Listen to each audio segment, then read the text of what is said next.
came back. They told her it was the smell of the garden's nutrients. But that day, when the neighbors asked her about the stench in the yard, Anna explained that it was the smell of manure. But then the neighbors said that the smell seemed to be the rotting of the soil. When she heard this, Anna couldn't hold back her curiosity any longer. She went back to the yard and grabbed a shovel. Then she dug at the place she suspected. But the next thing she saw was a horrifying sight. Just a day ago, Lisa's husband Jack took her to a cottage. Since her husband had just said he would fill the snakeskin bag in the back seat with money, she didn't ask too many questions. Then Jack knocked on the door of the family's house. The owner of the house was Anna, but Anna had just found a body in the backyard. She didn't want Jack to come in, but the man kept ringing the doorbell. Anna had to cover her fingers with a flower pot. Then she came to the door with fear and trembling. At the same time, Lisa saw Anna and was curious. Anna had a scarf on her head just like her own. The next moment, Jack burst into the courtyard. As soon as he entered, he smelled a pungent odor, so he started to look for it. Anna stopped him, but Jack went to the woman's side and quietly untied her hair. And seeing that Anna was already angry, the man said he'd wait for Anna's husband,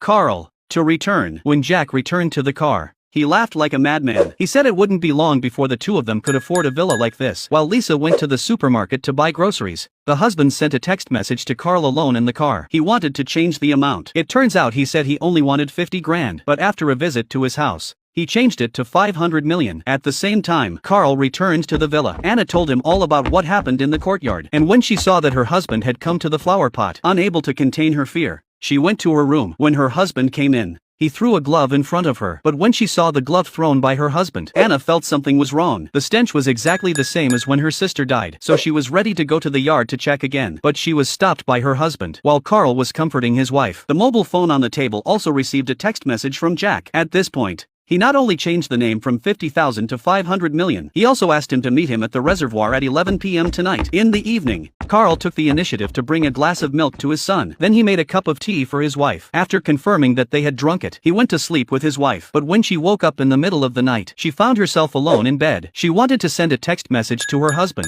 who had gone night fishing, to remind him to be safe in the rain. But on second thought, she gave up. On the morning of the 20th, the day Lisa's husband died, Anna saw her husband and asked him when he came home, but Carl said he didn't go out because of the rain yesterday. Meanwhile, Lisa received a call from the police and arrived at the station. When she saw her husband's body, she wasn't so upset. Instead, she stared blankly and asked the police if her husband was really dead. Then the police asked Lisa for information about her husband's life. After a moment's thought, Lisa said her husband had been fishing at the reservoir before he died. According to the information provided by Lisa, the police immediately retrieved Carl's photo because she had followed her husband to Anna's villa, so she recognized Carl's face immediately. But the police said her husband had lost his job a month ago. This reminded Lisa of the snakeskin bag with the money in it when Lisa returned home to throw away all her husband's things, but she found a diary. On the other hand, Anna also noticed